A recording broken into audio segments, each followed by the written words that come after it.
So may problema ka sa GCash. Gusto mong tumawag ng customer service.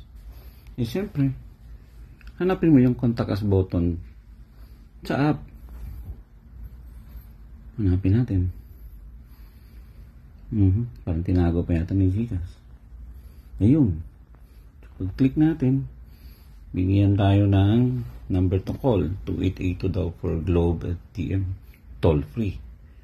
Tapos pag mga non-Globe users, binigyan tayo ng landline number 7139999. Paano kung smart user ako? Humakahang tumawag ko ng smart to landline, cellphone to landline. Paano kung nasa probinsya ako? Paano kung nasa abroad ako? Ako pa ang magbabayad para magreklamo. I know there's a better way. Diyan, andyan ang internet. Gamitin natin. Meron na tayong VoIP. Meron na rin tayong tinatawag na click-to-call technology. Using all those technology, dapat ganito ang gawin ni GCash. So, it's just a suggestion. Sana magawa niya.